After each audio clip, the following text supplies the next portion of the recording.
Film की शुरुआत होती है और हम एक लेडी को देखते हैं जो देर रात तक अपने ऑफिस में अकेली काम कर रही थी। सभी लोग उसके ऑफिस से जा चुके थे। दरअसल ये लेडी एक कॉमिक बुक पब्लिशर थी, यानी कि मुख्तलिफ किस्म की कहानियों की किताबों को छपवाया करती थी। और इस काम में उसकी एक पार्टनर भी थी जिसका नाम जे यून था, जो हमारी कहानी की मेन कैरेक्टर भी है। खैर अब काफी देर हो चुकी थी। वो लेडी अपने ऑफिस में ही थी और जे यून की भेजी हुई कहानी पढ़ती है तो हैरान हो जाती है। वो कहानी पढ़कर लेडी जे यून को कॉल करती है और कहती है, ये तो मेरी मॉम की मरने की कहानी है, तुम्हें कैसे पता, तुमने कैसे लिखी ये कहानी। तभी उसकी कॉल कट जाती है। लाइट सभी बंद हो गई थी और ऑफिस खुद से सील यानी बंद होने लगा था। वो लेडी वहाँ पर जो कुछ भी कर रही थी सब कुछ कंप्यूटर की स्क्रीन पर एक कॉमिक बुक की शक्ल में चल रहा था। उसे कुछ समझ नहीं आती कि उसके साथ हो क्या रहा था। उसे वहाँ पर अजीब अजीब आवाजें भी सुनाई दे रही थी। तभी कोई पीछे से आकर उस पर चाकू से वार करता है। उसे बेरहमी से मार दिया था। सीन यहीं पर कट होता है। हमें दो ऑफिसर्स दिखाए जाते हैं जिनको इस लेडी का केस हल करने के लिए दिया गया था। इनमें से एक का नाम ऑफिसर की था। की का साथी उससे कहता है, देर रात इस बिल्डिंग में कोई भी नहीं था, सब लोग जा चुके थे, मुझे नहीं लगता इसे किसी ने मारा होगा, क्या पता इसने खुद ही अपनी जान ली हो। तभी इनकी एक लेडी ऑफिसर इनको कंप्यूटर स्क्रीन पर कॉमिक बुक के सफ़े दिखाती है। जैसा हाल उस लेडी का था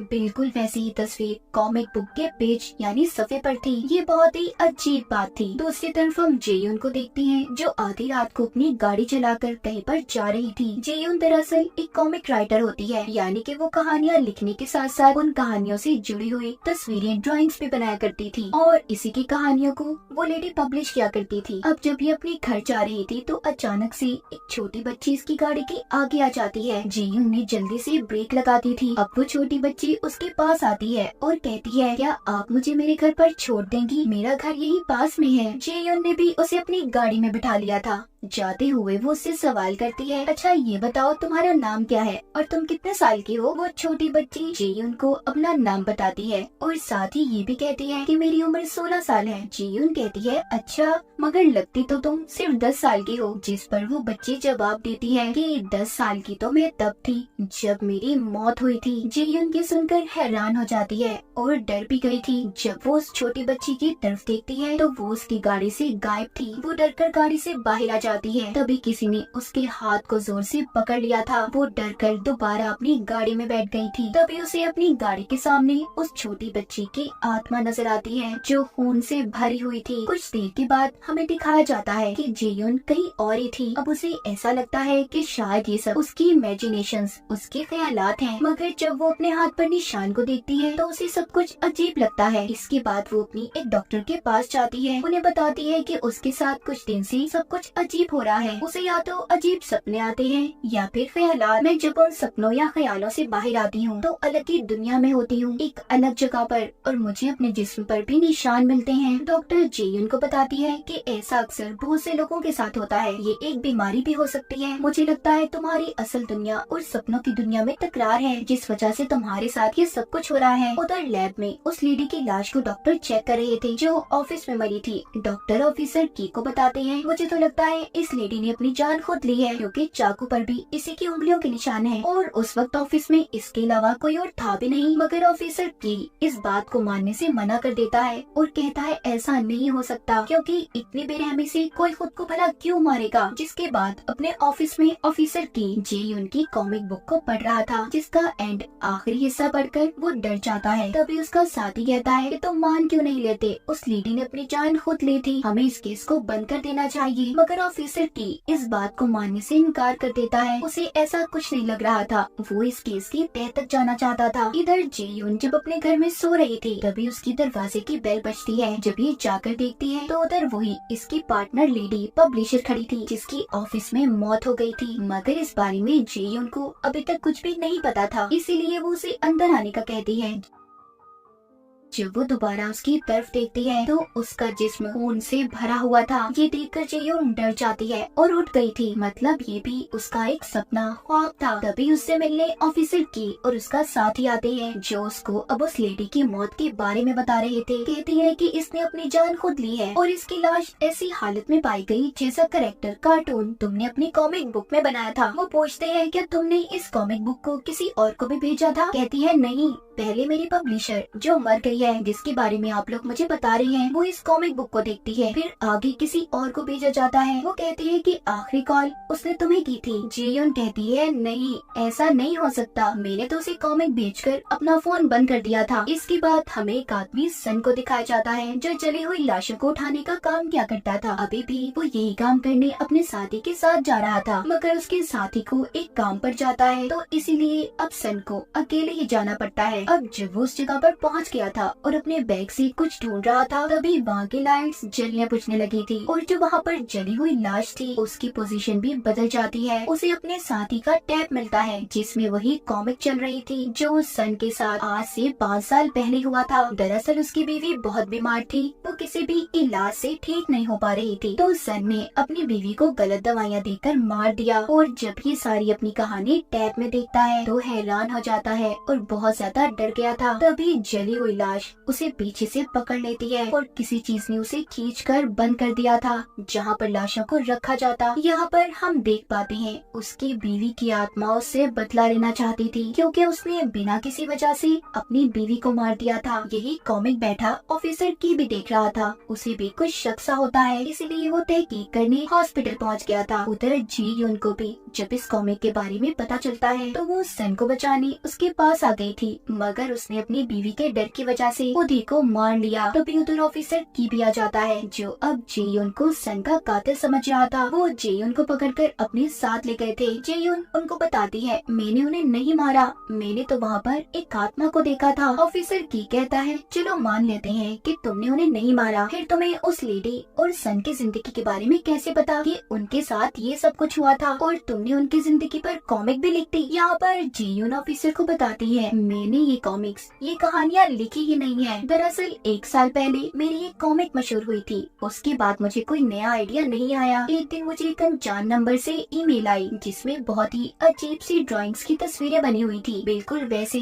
जैसे मैं लिखना चाहती थी, और मेरी सारी कहानियाँ उन्हीं तस्वीरों पर होती हैं। और आज तक ना मैंने ये जानने की कोशिश की कि मुझे मेल्स कौन करता है। अब सभी को जेयुन की कहानी सुनकर यही लग रहा था, जो इंसान जेयुन को ईमेल्स भेजता है वो ही असल कातिल है, उसे ही सबके बारे में पता है और वो ही सबको मार रहा है। अब ऑफिसर बहुत ज्यादा छानबीन के बाद उस ईमेल्स का एड्रेस पता कर लेते हैं जहाँ से वो मेल जाया करती थी। इसी दौरान इनके पास एक छोटी बच्ची का केस आता है जो कुछ साल पहले अपने घर से लापता हो गई थी। उसका नाम हियून था और उसकी आखिरी लोकेशन वहीं का पता था जहाँ से जेयुन को मेल जाया करती थी, और इसी पते पर जेयुन भी आज से 5 साल पहले रहा करती थी। ऑफिसर की जेयुन को उसी पते पर लेकर जाता है और पूछता है क्या तुम हियून को जानती हो? वो बताती है हाँ मैं जानती हूँ, आज से कुछ साल पहले जब मेरे पास कोई नौकरी नहीं थी तो बहुत परेशान बैठी थी, मैंने देखा हियून दीवार पर ड्राइंग बना रही थी, तभी कुछ लोग आकर उसे परेशान करने लगे, मैंने उसे बचाया, मुझे उस पर बहुत तरस आ रहा था, उसका इस दुनिया में कोई भी नहीं था, तो इसीलिए मैंने उसे अपने साथ रख लिया। हमारी बहुत अच्छी दोस्ती हो गई थी। एक दिन एक औरत हमारे घर पर आई, वो हियून को मारने लगी। उसका कहना था कि इसकी वजह से मेरे बच्चे की मौत हुई है, इसने जैसी ड्राइंग बनाई थी बिल्कुल वैसे ही मेरे बच्चे की मौत हुई है। हमारे मकान मालिक ने भी हमें घर छोड़ने की धमकी दी, मैंने सबको बहुत समझाया कि हियून ने कुछ नहीं किया। जब एक दिन मैं अपना मुकाबला जीत कर घर आई तो मैंने देखा हमारे घर को किसी ने आग लगा दी है। फिर उसके बाद मैंने हियून को कभी नहीं देखा।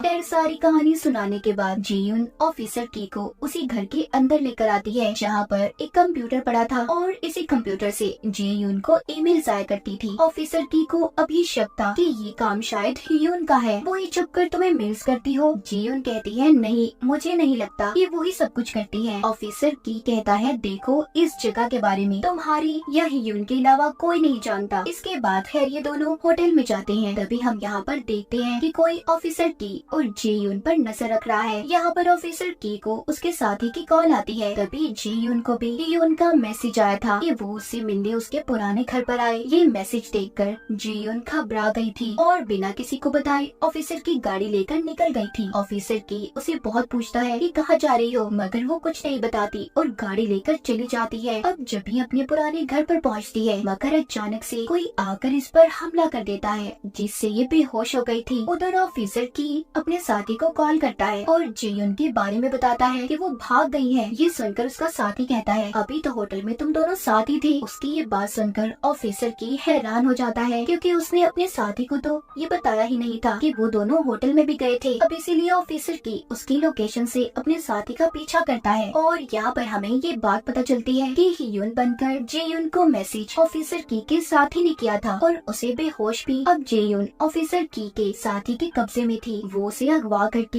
एक जगह पर ले आया था और उससे पूछता है कि मुझे बताओ हियुन कहाँ पर है जो इन कॉमिक्स में तुम्हारा साथ देती है। यहाँ पर वो उसे एक छोटी बच्ची की तस्वीर दिखाकर पूछता है इसे तुम और तुम्हारी साथी हियुन ने ही बनाया है ना, बताओ मुझे वो कहाँ पर है। दरअसल ऑफिसर की के साथी के साथ कुछ साल पहले एक हादसा हुआ था जब उसने पुलिस की नौकरी के लिए अप्लाई किया और उस वक्त वो एक लड़की को भी पसंद करता था जिससे वो शादी करने वाला था। मगर एक दिन जब बहुत तेज बारिश हो रही थी और वो अपने घर जा रहा था तो एक छोटी बच्ची उसकी गाड़ी के आगे आ जाती है और बहुत बुरा एक्सीडेंट हो गया था जिसको वो बचाना तो चाहता था मगर सोचता है कि अगर मैंने इसे बचा लिया तो मैं फंस जाऊंगा और पुलिस की नौकरी भी नहीं मिलेगी और ना ही मेरी शादी होगी। ये सोचकर वो उस बच्ची को नहीं बचाता और मरने देता है। ये वही बच्ची थी जो जेयुन को कहानी के शुरू में मिली थी, यानी कि उस बच्चे की आत्मा। और इसी वजह से ऑफिसर की का साथी जेयुन को मारना चाहता था क्योंकि उसे ऐसा लग रहा था कि उसके राज का इसे पता चल गया है। जैसे औरों की जिंदगी की कहानी सामने आई इस तरह उसका राज भी सामने आ जाएगा। अब जैसे ही वो जेयुन को मारने वाला था तभी उस जगह की लाइट्स बंद हो जाती हैं और अब उस बच्ची की आत्मा उनके सामने आ गई थी। तभी यहाँ पर ऑफिसर की भी पहुँच जाता है जो जेयुन को बेहोश देखता है और साथ ही वो देखता है कि उसके साथी ने अपने सर पर गन रखी हुई है। वो उसे समझाता है ऐसा मत कर, गन मुझे दे दो। उसका साथी कहता है मैं ऐसा नहीं करना चाहता। उस बच्ची की आत्मा जो मुझसे ये सब करवा रही है मुझसे बदला लेना चाहती है। तभी वो गन चल जाती है। ऑफिसर के साथी की मौत हो गई थी। इसके बाद उस जगह पर कमिश्नर आता है जो ऑफिसर की से पूछता है कि उसकी मौत कैसे हुई, जिस पर वो बताता है कि उसे आत्मा ने मारा है। कमिश्नर कहता है तुम पागल हो गए हो, ऐसा कुछ नहीं होता, तुम उसके साथ थे इसीलिए पहला शक तुम पर जाएगा, इसीलिए मैं जो कहता हूँ वही करते जाओ। एक दिन अब ऑफिसर की जो बैठा अपने साथी को याद कर रहा था तो एक लेडी ऑफिसर आती है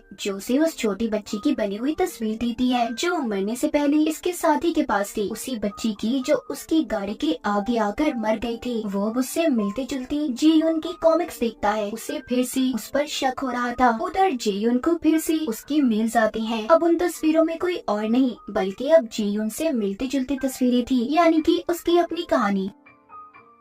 अब यहाँ पर हमें जेयुन और हियुन की कहानी दिखाई जाती है। जब हियुन छोटी थी तो अजीब किस्म का बर्ताव किया करती और साथ ही ड्राइंग्स भी बनाती थी। उसके डैड ने उसे अपने घर से निकाल दिया ये कहकर कि वो उसे उसकी मॉम की याद दिलाती है। हम यहाँ पर देख पाते हैं कि हियुन के डैड कोई और नहीं बल्कि मिस्टर सन था जिसने अपनी बीवी को खुद मारा था। फिर हियुन ने जेयुन को बताया जब से मैं अपने माँ बाप से अलग हुई हूँ तब से मैं मरे हुए लोगों को सुन सकती हूँ और वो आकर मुझे अपनी कहानियाँ सुनाते हैं। फिर न जाने मुझे क्या हो जाता है, मैं ना चाहते हुए भी ड्राइंग्स बनाने लग जाती हूँ। तभी ये सब जानने के बाद जेयुन को आइडिया आता है। वो उसकी बनाई हुई ड्राइंग्स को इस्तेमाल करने लगी। अपने नाम से वो उसे पब्लिश करवा लिया करती थी और एक बहुत अच्छी कॉमिक राइटर बन गई। एक दिन हियुन को जब इन सब बातों के बारे में पता चला तो उसने जेयुन से पूछा कि तुम मेरी ड्राइंग्स का गलत इस्तेमाल कर रही हो। वो कहती है ये सारी कहानियाँ आत्माओं की हैं, इन्हें छपवाना पब्लिश करना अच्छी बात नहीं है, वो आत्माएं लोगों को मारेंगी। जेयुन कहती है हमें क्या लेना देना, हमारा तो फायदा है ना इन बातों में। हियुन जान चुकी थी कि जेयुन के दिल में अब लालच आ गई है, वो जल्दी कामयाब होना चाहती है। उसने घर को आग लगा दी और जेयुन को अपनी ड्राइंग्स ले जाने से मना करती है। तभी उनके बीच में बहुत लड़ाई हो रही थी। इसी बीच जेयुन ने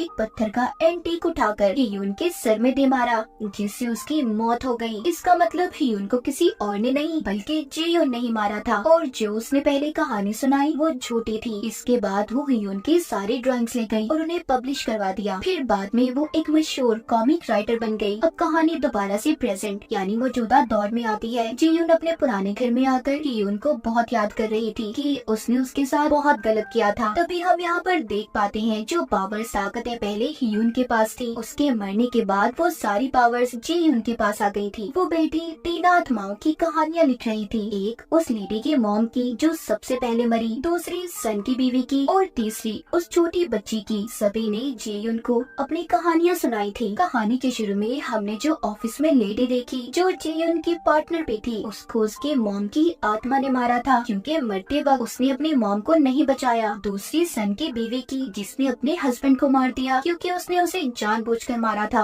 और तीसरी छोटी बच्ची की जिसने ऑफिसर की के साथी को मारकर अपना बदला पूरा कर लिया। जेयुन खुद ही वो कहानियाँ लिखकर खुद को मेल्स किया करती थी और घर जाकर उन्हें लेकर पब्लिश छपवा दिया करती। अब तभी जेयुन जब अपने पुराने घर पर थी तो ऑफिसर की आता है जो उसको ही ढूंढने आया था क्योंकि उसे अभी भी जेयुन पर ही शक था। यहाँ पर अचानक से जेयुन उस पर हमला कर देती है। ऑफिसर की कहता है इसका मतलब तुमने सबको मारा है। जेयुन कहती है नहीं, मैंने किसी को नहीं मारा, सब अपनी मौत खुद मरे हैं क्योंकि उन्होंने अपनों को मारा था और उनके अपनों ने उन्हें मारकर सब अपना बदला पूरा किया। मैं तो सिर्फ उनकी कहानियाँ लिखती हूँ। और ऑफिसर की तुम कौन सा ठीक हो जो मुझ पर इल्जाम लगा रहे हो। तभी दीवार पर कॉमिक की सफ़े बनने लगी थी। यहाँ पर भी हमें इस कहानी में एक और बात पता चलती है। जब ऑफिसर की का साथी खुद को मारने की कोशिश कर रहा था तब इसने अपने साथी के हाथ से गन को ले लिया और उसे शांत होने का कहा। तभी अचानक से ऑफिसर की के हाथों से गोली चल गई और उसके साथी की मौत हो गई। फिर उसने उसकी गन को साफ करके उसके हाथ में रख दिया ताकि सबको यही लगे